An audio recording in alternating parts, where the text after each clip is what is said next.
And we are live. Today is a different kind of show. We have Debra Watkins joining us.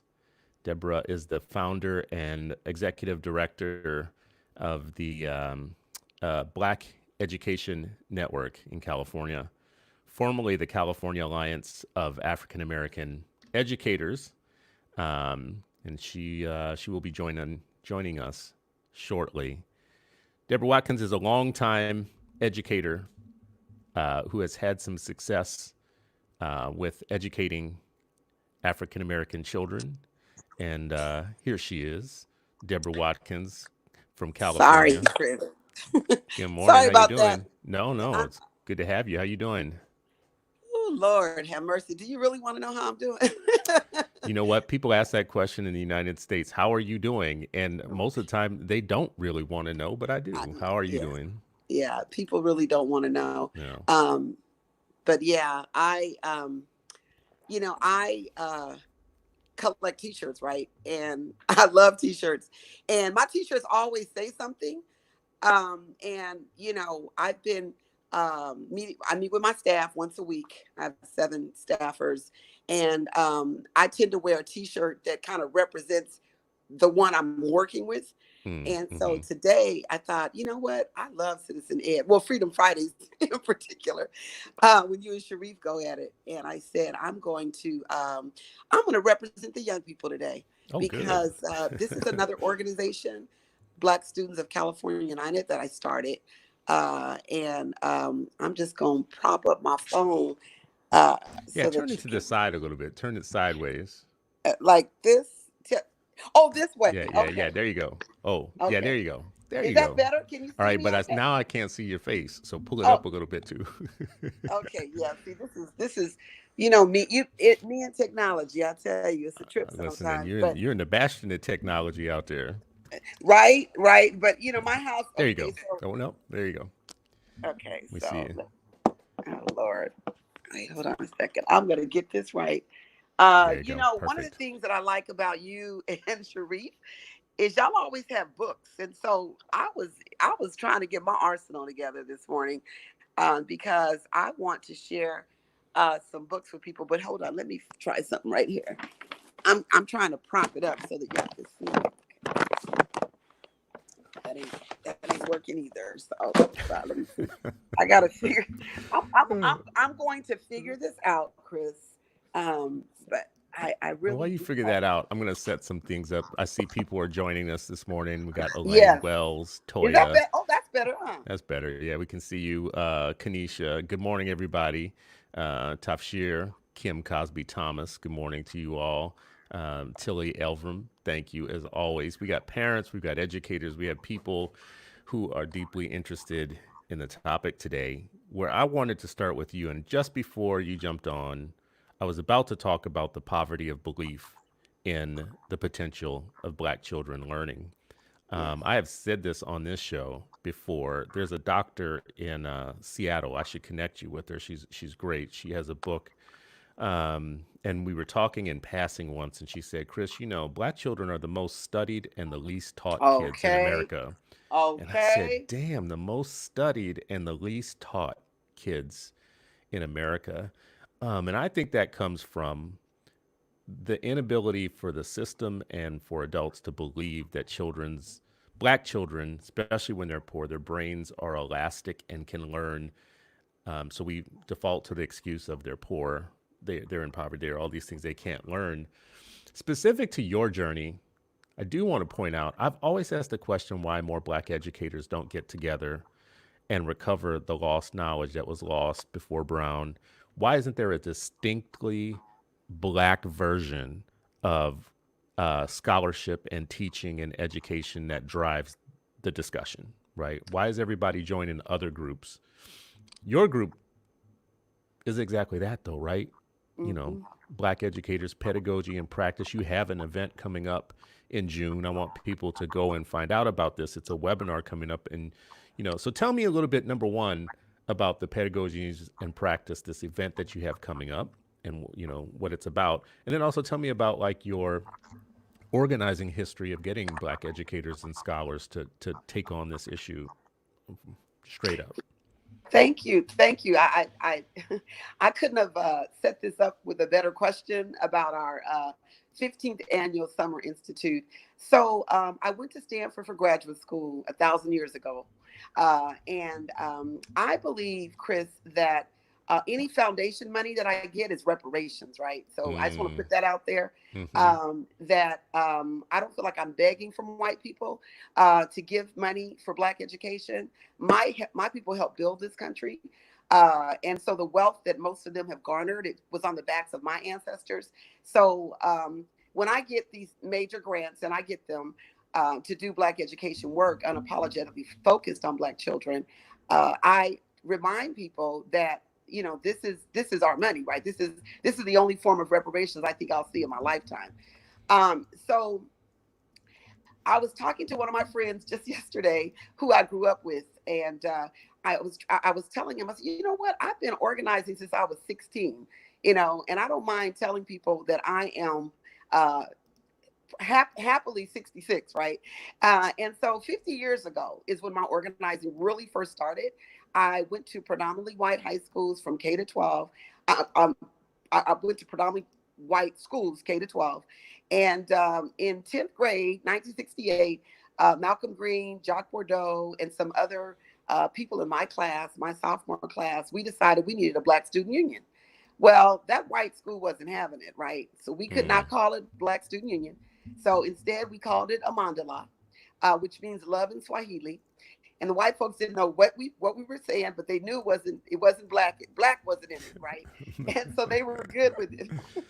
So that began my organizing history, right? And so in the next year, they let us call it Soul Club. So if you look at the Ganesha High School yearbook from 1968, 69, 70, 71, I'm sorry, 69, 70, 71, and we graduated in 1971 from that Ganesha High School, you will see all the Black people gathered around, you know, a club called Soul Club. And I think the first year I was secretary, the second year I was vice president or whatever. But we were just, Malcolm and I just had a 90-minute conversation about that yesterday. And then Jock has written a book about our growing up in that white enclave, and it's called Sintown Saints. And Sintown was what they called the Black neighborhood that surrounded the white high school. Literally, it was called Sintown. And we It was came out called of what that. now? Did you say Sin Town? Sintown, as in Mm, sin, wow. right? Wow. And so Jacques Bordeaux has a book that's called Sintown Saints, and he talks about all of us who came out of that community and all the amazing impact so many of us have had, right, on not just Black education. We've got James Bell, who started the Burns Institute. You really should have James on your show too. And all of us were just really, and we're still close friends. So I think that's where my organizing started back when I was 16 and started to help start the first, what we now call the Black Student Union. And I think that's why I'm so devoted to young people. You know, I had this shirt made for a trip that I recently took 12 uh, Black students of California United senators to. It was the 55th anniversary of the bridge crossing in Selma, right? Mm, Bloody mm-hmm. Sunday.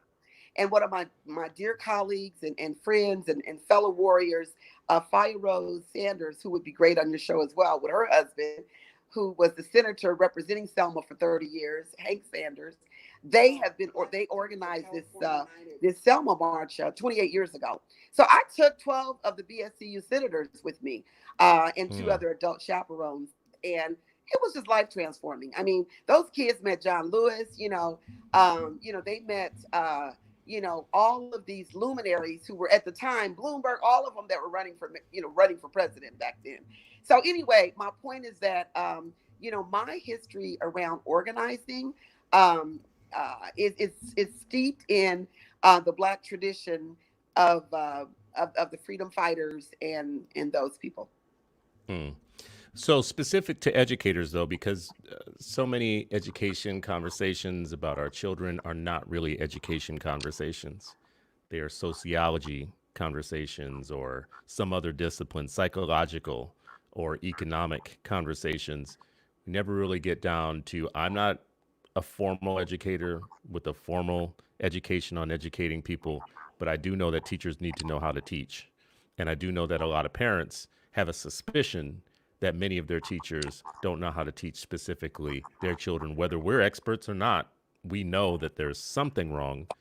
You've worked with experts and you have like a seminar with a panel full of Black education scholars. What is going on with who is focusing on how people teach our kids? Like how to Right. teach, So practice pedagogy. yeah. So Ken, do you mind if I start sharing some books? No, start it. Just see, Oh, oh, and you know Dr. Fuller does this to me all the time. So my book budget is just like crazy. But keep going. okay. Hand off some So books now. so I want to start with Pedagogical Imagination, a conceptual memoir. And this is by Edmund Gordon. So I want you to Google him, and your readers can Google Edmund Gordon. Edmund Gordon is the grandfather of pedagogical responses to Black education that the people that are on my panel built their work upon, right? So Gloria, Ladson, Billings, Joyce King, um, I'm not sure so much about Linda Darling Hammond, certainly Chris Emden, the people, the scholars that I promote at the Institute that we started having on the Stanford University campus in partnership with their Graduate School of Education 15 years ago. These are the kind of people that I bring to the table. I bring the people that have actually, done the foundational work around what the pedagogy should look like. And so Dr. Edmund Gordon, he is the one who coined the phrase compensatory education over 50 years ago. Mm-hmm. And his point was that Black children are absolutely brilliant, but we cannot pretend as though poverty hasn't done a job on them. And so we need to compensate, right, for the social capital that they don't have. Not the brain power they don't have, because they have that, but the kinds of ways that support learning that white kids take for granted, right? Mm-hmm. And so, for example, let me give you an example of my own daughter. So my own daughter's 43. We happen to she grew up with privilege in Silicon Valley. My ex-husband was a dot-commer. And so, yeah, we were rich overnight. I tell people I'm not rich anymore because I've been divorced 23 years, but we were rich overnight. And so our daughter grew up with tremendous privilege as a Black child in Silicon Valley. And so she was skiing at age 11, right? We were going up to Tahoe. She was skiing with the Black skiers. And most Black kids, they don't even understand slope. So you have a math problem that talks about slope. And these kids have never been out the projects, or they've Mm-hmm. never been Mm-hmm. out of, they've never been camping, or they've never been up in the mountains. I mean, literally. So do they have a context for solving that problem around slope? No, but my first speaker, and I can't. His book is holding up my camera, so I can't pull it out. But the very first speaker I had, just to give you a history, was Dr. Bob Moses, and Dr. Bob Mm-hmm. Moses wrote, Radical Equations back in the day, and that first institute was in 2002. So we've been doing this pedagogical development of our people for a long time, but I want to mention Radical Equations because Dr. Bob Moses, a MacArthur Genius Fellow, Harvard PhD, this Black man was part of the Freedom Fighters. He was Mm-hmm. part of the Civil Rights Movement. And Dr. Moses maintained that algebra was a gatekeeper, right, for the other advanced math that children have to pursue in order to get into our, top colleges, our Spelman, I always go with the Black ones, Spelman, Howard, and then I throw in Stanford and Harvard, right? So that's Dr. Gordon. And then, so one of my speakers, oh, the other, hey, do you remember her, Marva Collins? Mm-hmm. Right? Mm-hmm. So this is a very old book, you know. Mm-hmm. So when people wring their hands around not knowing how to teach Black children, just go back to Marva Collins. But Okay, don't so I start just with want to Marva stop for a Collins. second. I just want to stop for a second as we're going through books here, and because this is very important. You mentioned Dr. Bob Moses, who was from SNCC and one of the organizers from back in the day with SNCC. Yes. Um, who started the algebra project in Baltimore. That Yes. project basically was based on the premise that we can teach, children how to learn algebra. Math isn't for white people. Math is for everybody. You can do Right. it, right? Right. But Sharif and I have talked about this in a Freedom Friday episode. Bob Moses also thought that we could start our own schools. So I Yes. just want to you just pointed out Marva Collins. Marva Collins believed that we could start our own schools, right? Yes. Yes. Um, so, some of what is missing, I think, from the tradition of this conversation is us holding up our own leaders in Black intellectual thought around Yes. education, right? And when you put them all together, they have closed the belief gap. They don't start from the equation Absolutely. that the kids can't learn. Absolutely. So when I was an undergrad, one of my favorite books that I used to use all the time in my work was Black Children by Janice Hale. And this is her revised edition. But I think that anybody who is trying to teach Black children successfully, right? Successfully, they should understand who our children are and how brilliant they are. Mm-hmm, mm-hmm. And Black in this particular book is one of my favorite books. And I mean, this is the revised edition. This book is very old.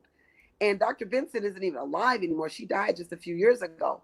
But again, I was like, I love how Chris and Sharif always hold up books. And what they need, what I want to do in my episode is educate people by sharing the Black scholar tradition. Because Mm-hmm. often the Black scholar voice is left out. Who do And you hold up in the highest regard? If there were founding mothers and fathers of that Black scholar tradition, who do you think it is? the founder of that Black scholar tradition is actually Dr. Adelaide Sanford. Yeah, I'm sorry, say that again. Dr. Adelaide Sanford. Okay, okay. Dr. Adelaide Sanford was the first Black regent for the New York City school system, the first Black regent. And the regents, they determine who graduates and who teaches and everything, right? Dr. Adelaide Sanford is just about 94, I think, right now. And she was just on a show on a webinar um, with that some Black folks out of New York put together. And this is the woman who is the clarion voice around the Black scholar tradition, Dr. Adelaide Sanford. Now, a close second for me is Dr. Joyce King. Mm-hmm. And I have one of Joyce. Now, I was trying to hurry up and get my book, so I have one of Joyce's books here. But Joyce has a lot of books. And let me see if I can pull up one of Joyce's books because I do have it here. Oh, here it is. And you're gonna like this one, Chris. You're gonna like this book, Remembering History in Student and Teacher Learning.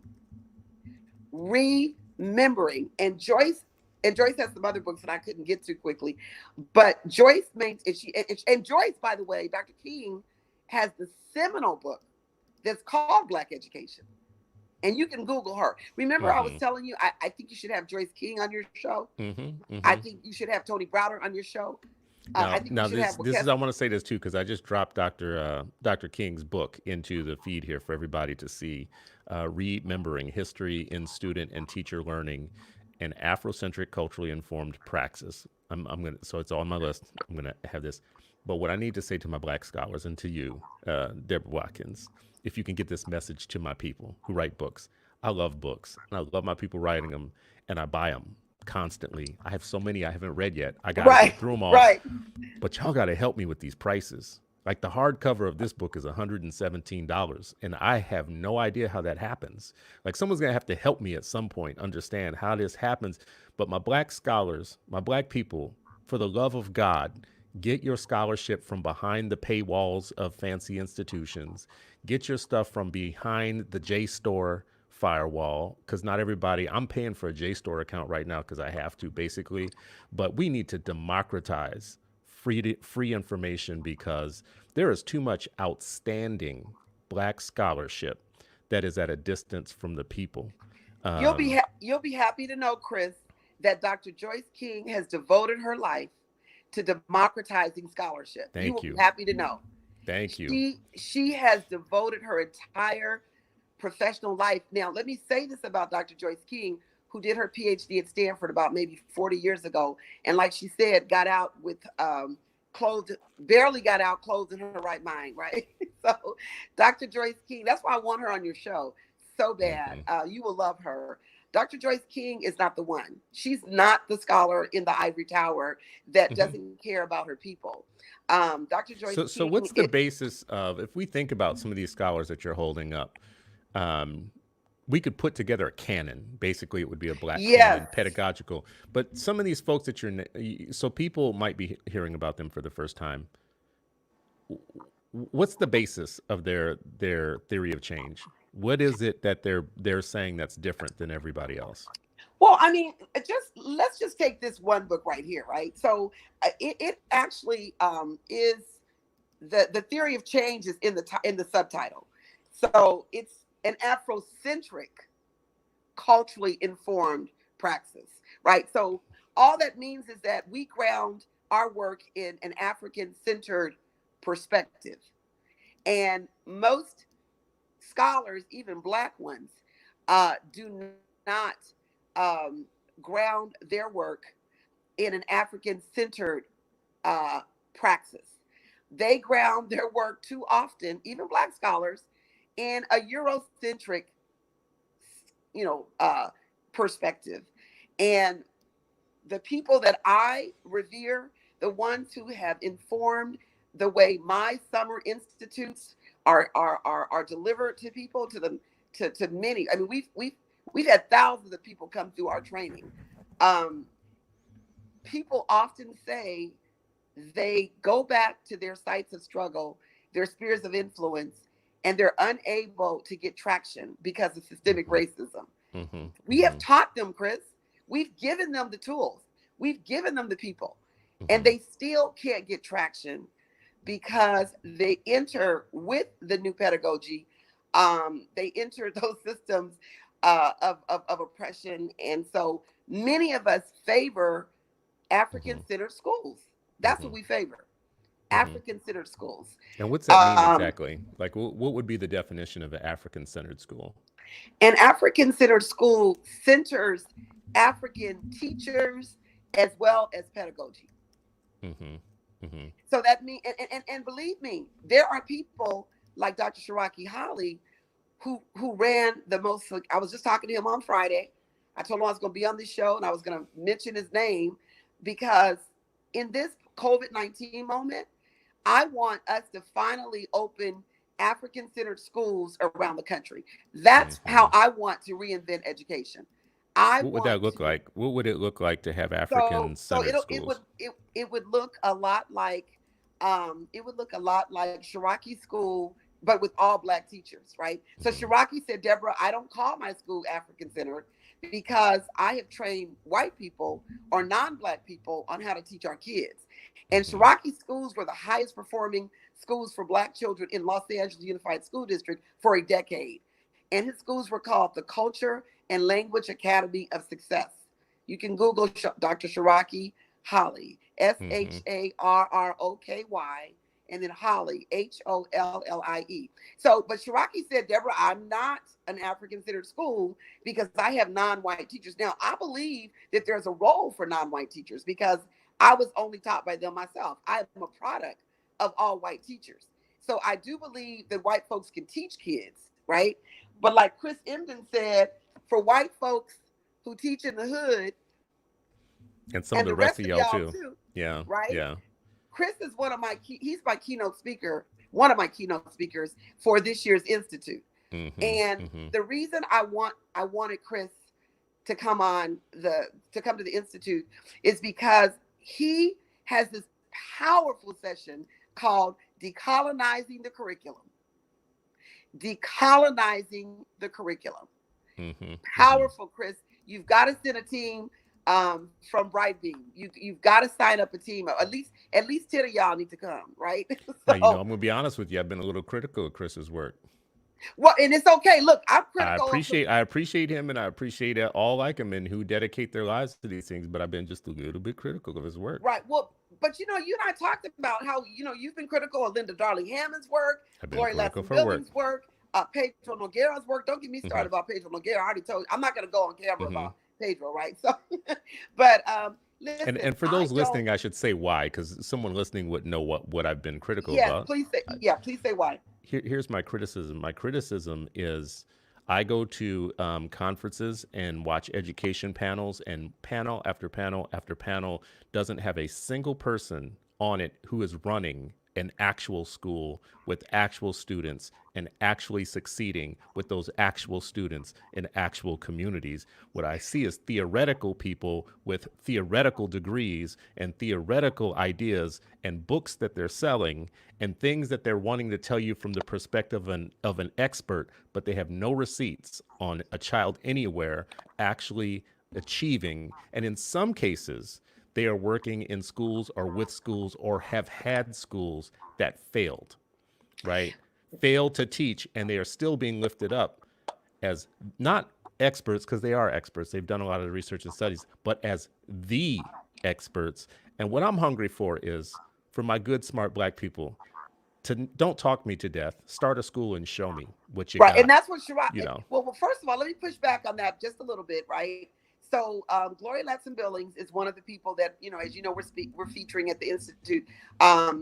She's not she's not well, she's one of our presenters, and what we've added, that I think will be very dynamic, is sort of a fireside chat with Dr. King, Gloria Ladson Billings, and the brilliant Dr. Iva Carruthers, who is a sociologist actually by training, but she also started the Kwame Nkrumah School in Chicago. Mm, mm-hmm, mm-hmm, And we've mm-hmm. had Carol Lee, who started the oldest independent black school in the country at the Institute, and that's the Betty Shabazz School in Chicago. So we get what you said. Remember, I'm a teacher first, right? So I started out literally in the classroom, and I'm always a teacher, right? Even if I'm organizing thousands of students or thousands of educators to rally for education for liberation, which is a Black Education Network. That's our tagline, right? I'm still a teacher, so I'm Mm-hmm. with you on, okay, but have you done anything? Have you started a school that's been successful? Let me tell you about Gloria Ladson Billings. Gloria might not have a school that she can hang her hat on, but she's got tens of thousands of people who have applied her pedagogy successfully with Black children. As you know, Gloria coined, when she was at Stanford about 30 something years ago, she coined the phrase culturally relevant teaching. She Mm-hmm. coined that phrase. Mm-hmm. And her Mm-hmm. seminal book, which I didn't have time to pull from my shelf, is, Dream Keepers, Successful Teachers of Mm-hmm. African American I've Students. read the book. And Yeah. Gloria, her PhD, her doctorate over at Stanford was that book, right? Became that book. And she basically studied those teachers, and they're multicultural, by the way. She studied those teachers who were most successful in her group with Black students, and that's who she wrote about in Dream Keepers. Mm-hmm. So that's another book that's 30 some years old that we should elevate as well. But so Gloria, she's revered around the country because of her culturally relevant teaching pedagogy that has been revered, that has been successfully replicated in schools around the country. Mm-hmm. So she hasn't started her own school, but she's done that. Joyce King hasn't started her own school, but her African centered praxis is, she's got disciples that are teaching teachers all over the country. Linda Darling Hammond's approach, it's the teacher stupid. That's Linda's approach. That if Mm-hmm. you can do all kind of policy around the teacher, but if you don't have the best teachers in schools in front of Black children, if you don't have the best teachers, then you are doing our children a disfavor. Now, she's Mm-hmm. not talking about just Black students. She's talking about how the most marginalized students need the best teachers, period. Dot. That's Linda Darling Hammond's research. Mm-hmm. Mm-hmm. This is where, like, a layperson, a common parent, a civilian who's cynical as I am, and let's have open dialogue. Let's have debate because this is what we do, right?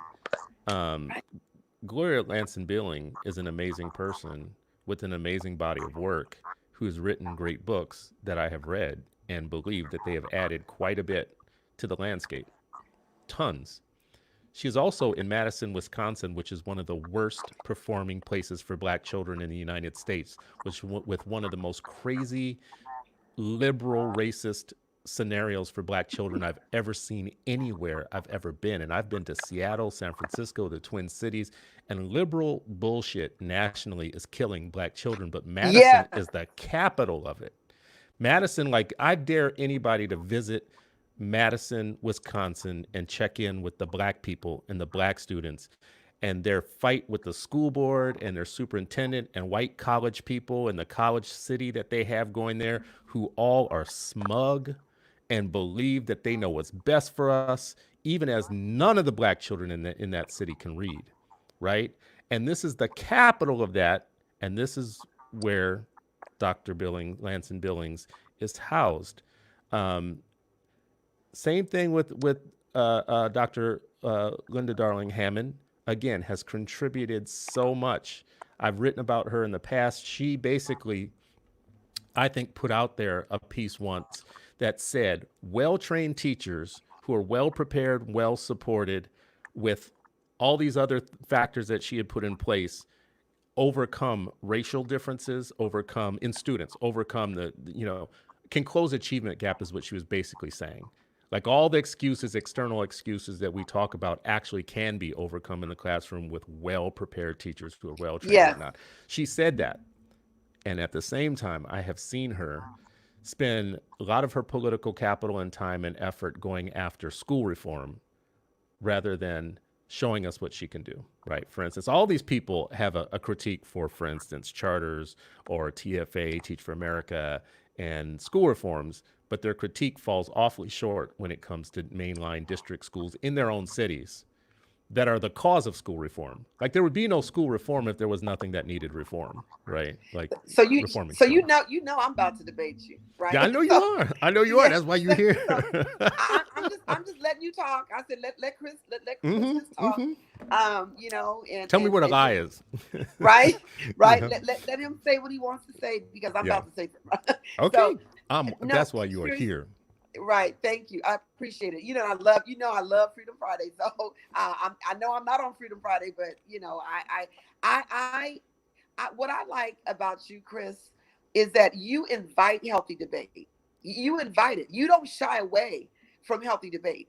When I had to call you on Roxanna Marashi and diet, school, you're like, hey, bring Mm-hmm. it on, right?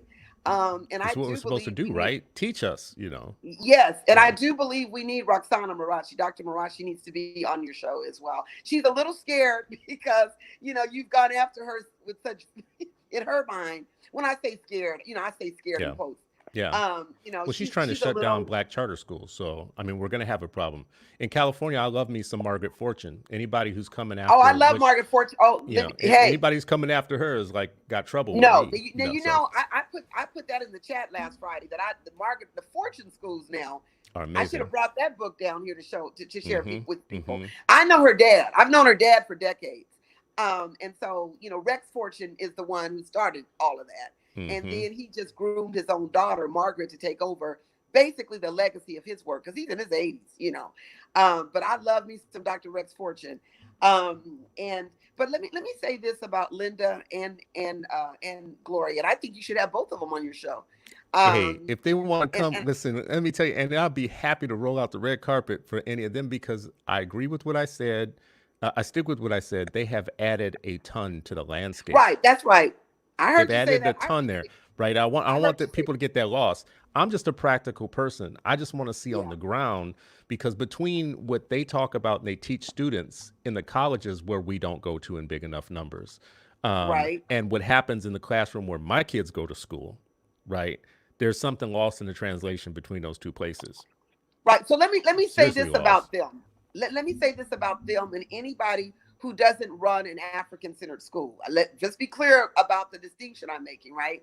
Anybody doesn't run an African-centered school. Hmm. Let me Hmm. just say that these people, when they are trained in the methods, in the practices that Linda promotes, the practices that Gloria promotes, the practices that Joyce promotes, when they're trained in those practices, and they have to go back into systemically racist school systems, you're not going to get traction. You're Hmm. just not going to. And that's where most of those people go. And that's why back in the day, there was an independent school, an independent Black school movement, right? And at the height of the movement, I believe there were like, you have to have Kofi Lomote on your show as well. He can share with you. But at the height of the Black independent school movement in this country, they had about 1,100 independent Black schools. Mm. Now Hmm. many of Hmm. them were small. They weren't school systems. They didn't necessarily have a lot of kids, but there were 1,100 Black people who said, "Hell to the nah. We are not sending our children back into." One of my favorite books as well of late. This is kind of a new book. Learning in a burning house, right? Learning Mm. in a burning house. Hmm. This Hmm. you don't hear this scholar often. This is like her seminal book, and it's thin. It's not, but this is one of my favorite books because our children have been learning in a burning house since we were allowed to. Uh, let me just say since integration, since that's Hmm. one of your favorite topics and Which would be mine, right? 1954, which was the Right. Black Alamos, when Black people lost all of their educational That's right. capital in the That's United right. States. Yes. And that's exactly right. Yeah, and we need to So reclaim our Black educational capital. That actually is the goal of Black reform, that's is that. to That's regain our it. Black That's it. educational capital. Yeah. That's it. And you know what, Chris? When I first started teaching 43 years ago, at the largest high school district at the largest in the largest high school district in Northern California, the East Side Union High School District, I started teaching at the first high school in Silicon Valley in like 10 years, Mm. Independence High School. Hmm. When I Hmm. started teaching 43 years ago, the GPA for Black students in that district was 1.5. When I retired from that district, quote unquote, retired to do more of this, direct activism, um, the average GPA was 1.9 in that school district in the heart of Silicon Valley. And I know that that's criminal. For 37 years, that gaping gap, that gaping, that gaping gap Hmm. Hmm. persisted in one of the wealthiest counties in the country. So when you talk about white liberalism,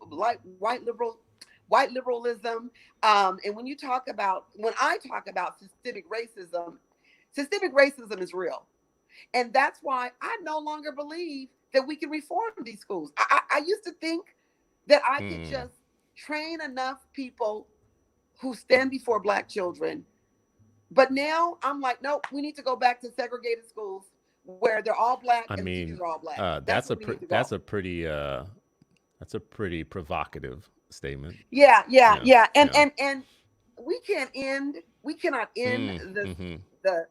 the session today without the blueprint that Dr. Wilson wrote a very long time ago, right? Hmm. So I also have my faces at the bottom of the well, Hmm. Derek Bell. right? See, if I you were got watching this, my my people, you are going to have a black cannon by the time we are done with this. I got my So, black skin, white Franz mask, right? Fanon. I got my wretched of the earth, right? I got my silent covenants, right? So I'm strapped, right? Hmm. I am Hmm. intellectually strapped, because and this is just this is a handful of books from my library, okay? A So hand. get me to this part though. Where do you disagree with? You said you're going to push back and you're going to debate Oh, on some of what I I already was saying in said this that. clip. Okay. That these people present the pedagogy just like we present the institute, right? Our institute is Hmm. 15 years Hmm. old, this year, and our people tell us, look, at 60% of the people who attend our institute are white. 60%. They Hmm. love the Institute because these people want to know. They're sponges. They Hmm. know that they don't know how to teach our kids, and they want to learn how to teach our kids. So they come in droves. I mean, I've got Sam School Unified, Hayward Unified, Oakland Unified. They send teachers in droves. Milpitas Unified. They send people from all over the state to our institute every year, and these people walk away excited, and they go back to their sites of struggle. And systemic racism is real, and they don't get traction, Chris. Okay, so I need you to help me out here. Help me, because you've been teaching for a long time. You're an educator for a long time. You have this knowledge that I actually want. So every book that you're saying to right now, as a matter of fact, I am going to put this into a canon. You and I are going Right. to Well, help, don't like, forget, don't you know, forget, don't oh, the forget the ISIS ISIS papers. papers. Listen, Deborah Watts. People ain't ready for the ISIS I papers. know, I I know, got I to know, tell you I right know they're now. not, Me and but they Sharif need talk to get about this ready. all the time. They are not ready for I Dr. know, I Francis know. Hey, Cress don't Wesley. don't Yeah, forget, don't forget Naeem Akbar's little tiny book, yeah. Know Thyself, right? I'm telling you, people So, ain't ready for it. hey, you know what? Listen, The they're ISIS not ready papers, for the ISIS stolen, paper so they're blew up not my ready for mind stolen years ago. legacy either. I'm just They're gonna say not that ready for the stolen ISIS legacy. papers and all these books, you have to be ready for them. You have to like get you have to get an on ramp to these Oh, books. oh, you're right. You're right, Chris. That's why I want you to bring Tony Browder on. Check this out, Chris. This is one of my favorite books as well. That's very old. Okay. This book is The Developmental Psychology of the Black Child by Dr. Wilson, right? Hmm. So Hmm. they don't need it. They don't need an on ramp for this one. They Okay, can so read. okay, so this is helping me though. This gets me to where I want to get to, where I think the real conversation is though, the real debate. There's all this scholarship. There's all this knowledge. You say to me, people come and get trained in this knowledge and they go back to a system that doesn't allow them to apply. I mean, because, like, listen, it's great that there's books. It's great that there are Black writers, Afrocentric writers, or whatnot. But you were telling me that teachers come, they become informed and educated. They go back to a system that basically erases what they've learned in ways just because of institutional resistance. So the Right. problem isn't that we don't have books. The problem isn't that we don't have knowledge or scholarship. The problem still lies with a system, and this is my problem when you talk about like Roxanne and Linda Darling Hammond and others. I see a war in education right now, and I couldn't make it any more clear about the difference between Roxanne and Margaret Fortune. I could not make it any more clearer to me that if Roxanne has her way, and by the way, she's on the board with Julian Healy Vasquez on Diane Ravitch's board, and if Diane Ravitch has her way, actually a private school parent who has an executive director, Carol Burris, who is award-winning principal at a school that had no Black children, right? If they have their way, there won't be a Margaret Fortune, or No, many that's like the not other that. See Margaret Fortunes that I know. that's not true, Chris. That you keep saying that. You engage Dr. Engage Roxana. I mean, her policy that she's pushing No, would make no, it so that the Margats of the world can't expand their schools, can't have their no, no, schools. no. Yeah. We're talking about a moratorium on charter schools because in California there are about 1,100 of. California has the largest number of charter schools. Now remember, Chris, I'm not anti-charter. Remember, I'm not anti-charter. I'm anti-bad schools. Hmm. And some of them are run by Black people. Okay, Hmm. so it's Hmm. not a Black and white thing. It's not a Black and Latino thing, or Black and Asian thing.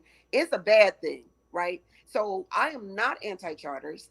I'm anti-bad schools, and I've been calling out bad schools for 43 years, right? Hmm. Hmm.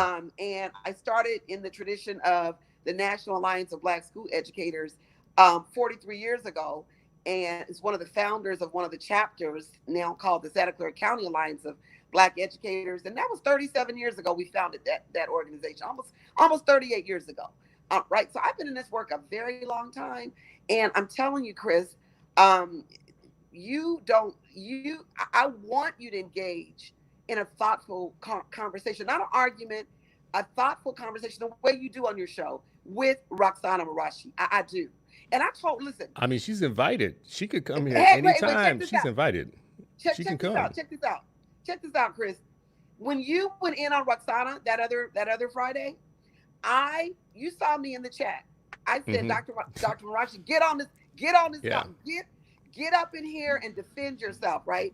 Mm-hmm. And so she was away, working on grades for, whatever. So she saw it in your chat. I said, girl, I text her, girl, you need to look at that Citizen Ed Freedom Friday and hear what Chris Stewart said about you.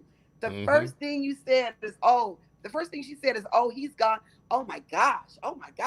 He's gone in on me so many times publicly. Oh my gosh. She went off on you, right? So Mm-hmm. I Mm-hmm. said, y'all need to be in the same room, right? Or at least in the same chat or the same, on her on you need to be on his show. You need to Mm-hmm. explain because you know what she said to me, Chris?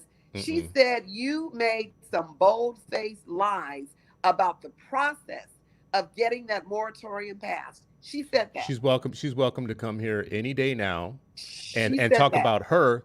And she's also welcome to have me have Margaret on at the same time, and Christina Margaret, I Laster would and some love, others. So listen, I would love to have them both on at the same time because I'm not going to argue with her. I'm just going to say, listen, I well, don't believe that she subverted the process. The people in the process think that she subverted the process. and that Her, and Julian Healy Vasquez, and Alice Huffman, there is very clearly a non-democratic thing that happened there to get that moratorium passed in California. That's all I'm going to and say. that's not And I'm true. not And just that saying and that by that's what myself. she There are people in the NAACP saying that. So, well, that's why I think it's important for Roxana to be on your show. Bring Margaret if you want to, so that she can explain the process. Let me tell you something about Roxana, right?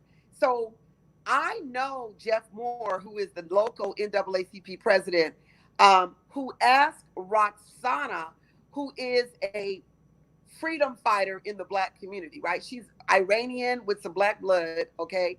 She's a freedom fighter in the black community. And mm-hmm. I don't say that much. I don't say that about lots of people. You know me, I do not. I know. Roxana is a freedom fighter in the best of the black tradition in the black community, okay? I wish more Negroes were like her, okay? Mm. We'd have less drama and trauma if the Negroes would read Stolen Legacy and Know Thyself, right? and So, and the so, so, ISIS Deborah. papers. Though, here's the thing, though. I get all that, though. Why is all of her energy and heat around a moratorium of schools that only educate 6% of the kids in the country, and not for the system that has the majority? 99 districts in California were brought up on charges from the federal government around denying special education rights and civil rights to students. 99 school districts, not charter schools, but districts, had this going on. What her and Julian were pushing was this report by white progressive organizations saying that they looked at charter school websites and that they weren't accessible enough, and ignored at the same time. I was sending both of them things online. You have 99, almost 100 school districts that were brought up by the feds, and I don't hear anybody in your circles talking about it. But you have all your heat. All your heat is reserved for anything that the teachers union doesn't like, right? You know what? So this is 100%. my this So this is my show. So save that for Roxana's show, right? tell her, come Because on. I mean, she is. I mean, you say she's a freedom fighter. I would love to see it. Tell her, come on. I mean, I'm yes, happy to have an honest discussion with her. no, I told you know what? So That's what I said to her. I said I love Chris. Actually, I love Chris. I said because Chris is really bright. He's well read, and Chris doesn't bring anything without deep. He's done his work. Chris is. Some people talk out of both sides of their mouths, or some people they talk crazy. They have not done the research. They don't know what they're talking about, and they need to sit down, right? And I just want to say So this for the record too.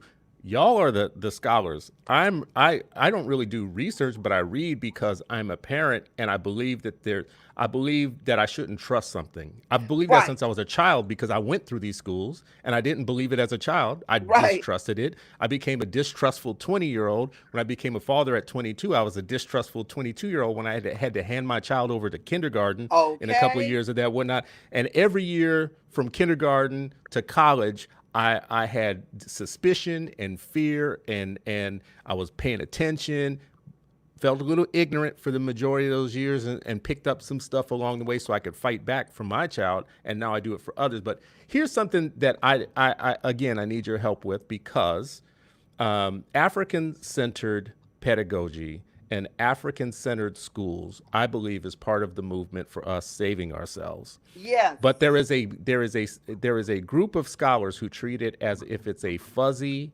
Um, so I want to go back to, because I always go back to the leader. That's how racism rolls. Okay. But let's talk Racism. about this now, because I want to go back to the queen of the movement against education reform, who I consider to be Diane Ravitch, who has people like Julian and Roxanne working directly with her on And her Roxanne agenda said she and doesn't whatever. agree. But this is what I want to say about people need to ask, if they're going to do culturally relevant pedagogy as part of their speeches that they give, they're going to need to apply that when they're standing on stage with Diane in places and working with her and Okay. her group. Now, this is what she said about Afrocentric curriculum.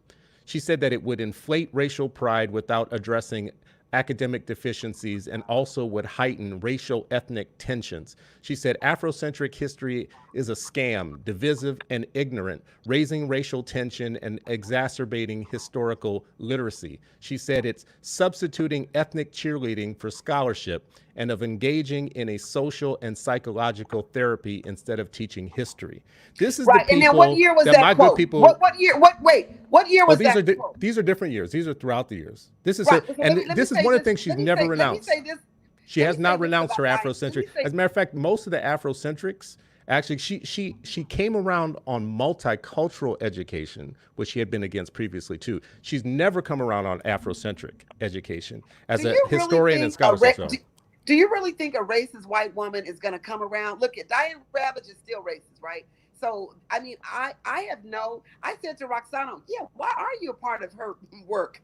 And she said, I don't agree with everything that she says, you Well, know. which part And does she agree with? She's on her well, board. and that's what you need to ask Roxana when Yeah. Roxana's on your show, ask her that part. Let me Yeah. tell you something. Chris, let me tell you something. The reason I asked you what year that was is because I attended a Stanford University talk when Diane Ravitch was on the stage. I think Linda Darling Hammond was interviewing her.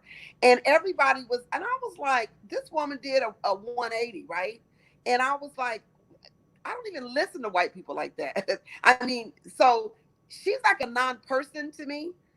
Diane Ravitch is like a non-person to me. Yeah. She Yeah. doesn't in my head, Diane Ravitch does not exist. Okay. In my world, she doesn't exist. She's a non-person to me. And so I instead engage in the Black scholars who are brilliant, who could run academic and research circles around Diane Ravitch and her kind. And so I don't spend my time with, I want to call sophomoric racist white people, right?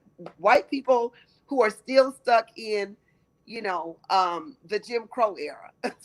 That's the way I I think mean, of but do Diane you ever Ravitch. challenge the fact that so many of our college professors, scholars, especially the ones that want to become popular and write books that sell, have Diane writing their forwards and their Oh, afterthoughts, absolutely. and they Absolutely. put their arms around her and they talk all this like great Afrocentric stuff about Absolutely. reform and reformers, but they never take on the queen for her very problematic, long-term problematic problem with Afrocentrism and race, Right, right? And but she still has it as of today. Chris, that we have a lot of Negroes in the academy, right? We have a lot of Negroes Ooh. in the academy, and that's why I loved your bougie show that you did a couple of Fridays ago. Mm-hmm. I Mm-hmm. love that show. I love that because you and Sharif went at it, right? Y'all were describing the people that I've been fighting for 43 years. Okay, so they're the ones that stand in the way often of Black progress and Black Mm-hmm. education. Mm-hmm. And Mm-hmm. Dr. King always says they're the only Negroes we have, Deborah. So we need to we need to try to, kind of not convince them, but we don't do Black on Black crime, right? So we don't. I will not engage in Black on Black crime. So you will Mm-hmm. never Mm-hmm. hear Debra Watkins call out the names of the Negroes that she knows Mm-hmm. in Mm-hmm. a public space.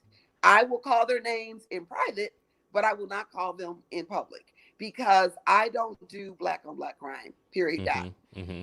Mm-hmm. One book that I don't want us to leave today without, well, the two books I don't want us to leave without looking at is now in its 20th edition. Beverly Daniel Tatum was the second speaker in my series at the Institute. First year, Bob Moses. Second year, Beverly Daniel Tatum. Third year, Gloria Ladson Billings. Fourth year, Pedro Noguera, who has since lost his way.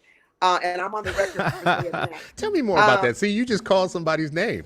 I sure and, did, and I and, said that and on how do you purpose. think Pedro is lost his way any more than Oh the rest of Lord, these have folks? mercy! So, Don't you even. know. You know what? This is not the forum for me to talk about how that brother has lost his way.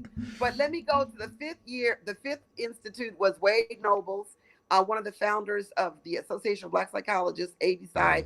The Mm-hmm. sixth year, I brought in Shiraki. To your point, I said, Shiraki, I want them to see what the pedagogy looks like applied, right? And so I brought in Shiraki with his Culture and Language Academy of Success, the highest performing charter school.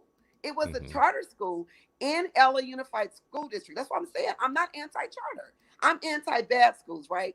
The seventh year, I brought in Lisa Delpit. Why are all the black kids sitting together in the cafeteria? I'm sorry, other people's children. Lisa Delpit. Eighth year, I brought in Carol Lee, who runs that independent black school in Chicago. She's the founder of it with her husband. And then in the ninth year, I brought Mm-hmm. back Bob Moses because people were still wringing their hands about how to teach algebra to black kids in California. Mm-hmm. Okay, so I Mm-hmm. brought Bob Moses back in the ninth year of the institute, and the tenth year before I shut it down and started working on statewide policy, making the ground fertile for the practices. The 10th year, I brought in Geneva Gay, who took Gloria Ladson Billings' brilliant work and made it into a pedagogy. Right now, we're talking about the way you teach our children. And so, but Chris, after 10 consecutive years, and you're not called Stanford the bastion of white supremacy. I do call, well, I don't use the word supremacy. I actually use Mm-hmm. the word domination because Mm-hmm. they're not supreme over me or African people. But I do call it the bastion of that. And so I use their resources to advance the work of my Black liberatory, initiatives. And they've been gracious. They've allowed me. Linda underwrote my institute the first 3 years. I went to Linda when I first started what was then called the California Alliance of African American Educators back in 2001. I went to Linda and I said, Linda, I'm starting a statewide. I've been running a countywide organization. I'm starting a statewide organization at Dr. Joyce King's urging. Um, and I need you to underwrite it. You help me. She didn't even blink. Let's do it, Deborah. And we created the Mm-hmm. Stanford, what we call the Stanford Institute, the Summer Institute. Linda underwrote that with her school redesign funds. She had a $5 million, I have some issues with the Gates Foundation, but she had a $5 million Gates Foundation grant. And she underwrote the Institute. So I have deep respect, always have, for Linda Okay, because wait a second. So she had a Gates Foundation grant.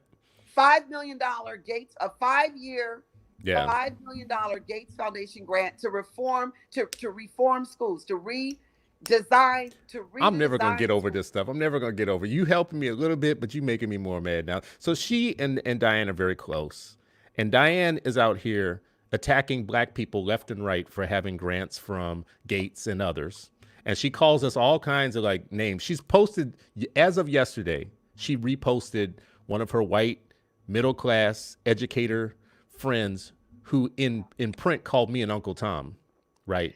In print, Oh, and she has it on her oh, website, and she has as of yesterday, and it's all because they keep going after. Well, he has a salary and he's getting funded by people like Gates and others. He must be a tool and an Uncle Tom and blah blah blah.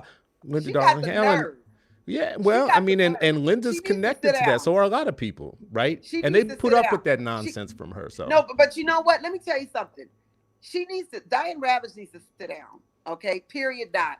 And she needs to stop really does. opining about anything that has to do with Black education. She needs to stop opining about it because she is not the one, right? We need to be hearing from the Black educators who have been Black all their lives and will always be Black. Okay. Mm-hmm. And Mm-hmm. so when that woman did a 180, when she did a 180, right? She did a 180, right? Mm-hmm. She used to Mm-hmm. be ultra conservative, remember? Mm-hmm. She And then still she is. did People don't know this about Diane. Diane is still a neoconservative. People don't know this. right. She's with you on the unionized education agenda, but on many other things she has been silent. She Yeah, is still basically a neoconservative. she So needs to sit down. I am not going to let this show end without holding up my own book. you better Okay. hold up your own book. You know you I'm better don't. holding up You my know you own better book. do that. I'm holding up my own book that you can get on Amazon, Thoughts Held Hostage, a Black teacher's journey of unlocking young minds. Okay. Now, Mm-hmm. as it turns out, I had given out all of my books on Amazon. This is a draft. This is one of my early versions, Mm-hmm. and it is not. My book is has a blue cover. Okay, it does not have a purple cover. But the thing is that I give it all my books away. Literally, this is the only copy of my book. I need to go buy it to get some more. But Amazon shifted. I want to read something from my book that Mm. is my favorite part of my book. And this book was from my chapter to They Were the Ones, right? And so it is the teachers who influenced my journey. So I start with this quote, Chris. I've come to a frightening conclusion that I am the decisive element in the classroom. It's my personal approach that creates the climate. It's my daily mood that makes the weather. Mm. As a teacher, I possess a tremendous power to make a child's life miserable or joyous. Mm-hmm. I can be a tool of torture or an instrument of inspiration. I can humiliate or heal. In all situations, it is my response that decides whether a crisis will be escalated or de escalated, Mm. and a child humanized or dehumanized. Now, Hein Gano wrote that quote. I did not write that quote.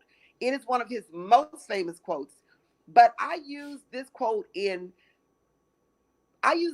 with thousands of teachers year after year after year to remind them that they can humanize or dehumanize a child.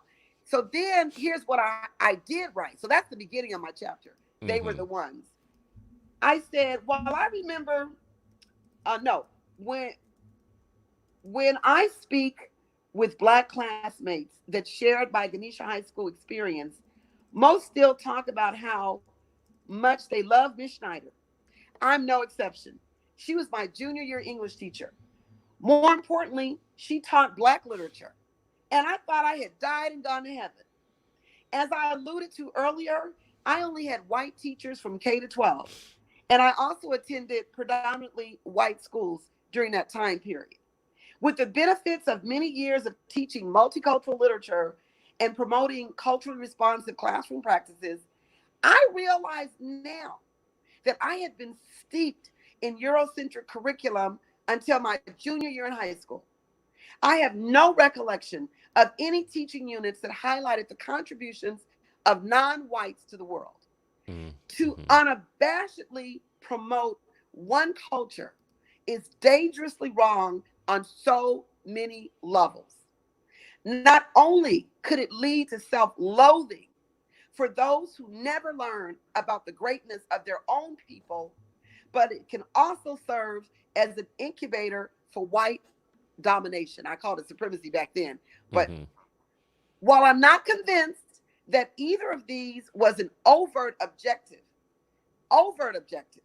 of the curriculum that was spoon fed to millions of Black children, beginning with the Dick and Jane books of our kindergarten and Mm. first grade years, I have seen the deleterious effects of such a narrow focus.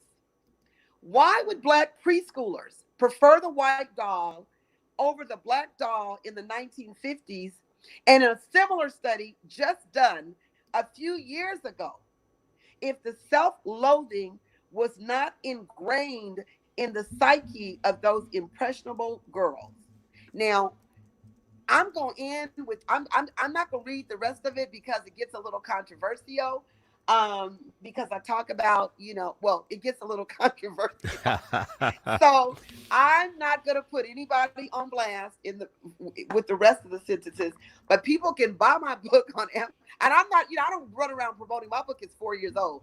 It's 4 years old this month. So I don't run around promoting my own book.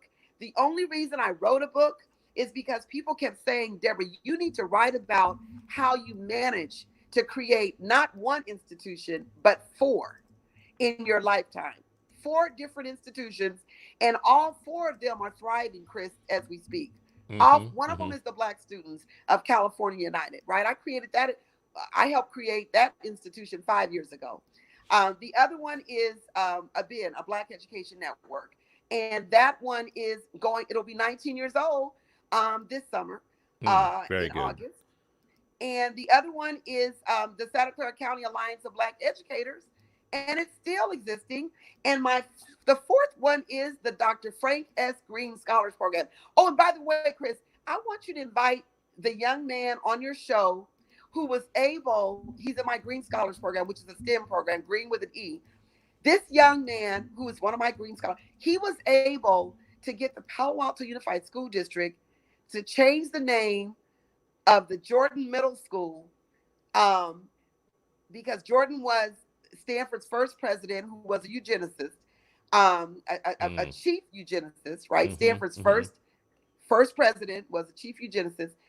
That young man in my Green Scholar STEM program was able to get the white, wealthy Palo Alto Unified School District to change the name of his middle school to the name of the man I named my STEM program after, Dr. Frank S. Green. And I was there at the grand opening. They asked me, Debra, do you think it'll be okay for us to name, the school, to put Dr. Green's name in the hopper? I'm like, yes, put his name in the hopper. Victory. Can you have my child? I am cultivating my energy around this pandemic. And I say Black kids have been educated in a pandemic since we were first, since integration occurred. Yes. But I tell people all the time that Black people have been living in a pandemic for 400 years, right? A global pandemic for 400 years, since we were first barbarically stolen from Africa and forced to labor in this country. I know we're probably out of time, huh? We are running short on time. This has been riveting. And here's the thing is, I don't have one-time guests that I think are riveting. So I want you to come back. We're going to keep talking on a regular basis. And I want to keep hearing about what's going on with the network. I do want to find out more about this webinar and the aftermath, what comes out of the webinar. And we can keep pushing this stuff. So tell people about the webinar that's coming up, the date, the time, and all of that. Yes. So June 15th, I think Zakia can put the link to it in the chat, to the website, but the website is ABEN. She's going to put the link in the chat. So this is our 15th institute. I only bring Black people to the institute with two exceptions. Roxanna was one of them. Roxanna was one of the exceptions a few years ago. And Manny Barbera, a white man who was a black man a white man in disguise. Manny Barbera was one of the most highly decorated white superintendents in the state of California. And he was the best ally I've ever had in my 43 years of doing activist work. And he's the one who hired, you need to have Glenn Singleton on too. Do you know Glenn Singleton's work? Courageous Conversations. Hey, listen, if Glenn or Roxanna or any of these people, Julian Helig Vasquez, Linda Darling, they will come. Listen, they are welcome anytime, because what this is an ongoing dialogue between civilians and scholars and people who know some things and people who don't, whatever. I have a voice. I have children, like you and you heard me say this before, they got PhDs, but I got KIDs, right? So, my KID puts me in this discussion. We have to have this debate, right? We have to discuss it. But also, Chris, you're well read, though. You're well read. I mean, I read about it all the time because I have so much distrust that it became something that was like my hobby, like to read about, because I still haven't cracked the code on it, but I feel like all of us know something is very wrong with what we turn our kids over Right. to every day. Even those of us who participate in it willingly on purpose because we had never been taught anything else, we still know something's wrong, you know. Right. You know, and when I say something wrong, let me be more specific. We know that this is actually like every day there is a mother somewhere in the United States who opens the car door or walks her kid to school or puts him on a bus and knows for a fact that she is sending that child to a place where she thinks her child is smart and funny and gregarious and does crazy things around the house and is buoyant and whatever, and is going to be told by the school that her child's a problem and overactive and all these other things, other attributes. And those two sets of views on the same child are not matching up for that person. But what can you do about Right. it? By law, you Right. have to send your child to schools and to these Right. schools. So, Chris, so the Institute is June 15th, 16th, and 17th. It is mm-hmm. virtual. The website, it dawned on me that there might be people who are not on, they're just listening and they don't see the chat, but the website is ABEN. They can go to ABEN's website, ABEN, the number 4, and then ACE. ACE stands for Academic and Cultural Excellence, Mm-hmm, because mm-hmm. that's what we believe in. We believe in academic and cultural excellence.org, ABEN4ACE.org. Okay. And Um, Zakia's put the link in here to it, and ABEN dash SI.org. right. That's right. ABEN dash SI.org, and you will Right. find the event. This has been Debra Watkins, the founder and executive director of the Black Education Network in Actually, wait, California. wait, wait, wait, So, wait, wait. yeah, I just hired my successor. yeah. So I'm the founder emerita and the Okay. director of strategic partnerships, Shelly Henderson. Amazing. Shelly Henderson is our new executive director. Oh, I would like you to have Shelly on the call too. Shelly can I'm, come too. So um, um, you can find during this entire conversation, I've put their Twitter handle. It's been going across yes, the bottom so people can find you on Twitter. You will be back yes. again though, because we're going to keep talking.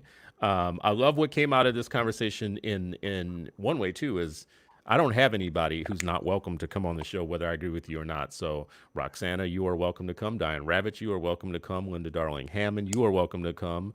Chris Emden, any of y'all are welcome to come. That's all this is a dialogue, but we have to get some understanding. We have to get this thing straight. This is what I'm going to say because I do this all the time, and it's my thing to do because I love it.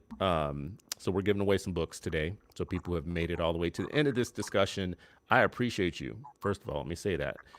You add richness to my morning every morning by coming here, leaving your comments. You always make the discussion smarter, and I do pay attention and read every single comment. Even if I don't do it during the show, I do it after the show.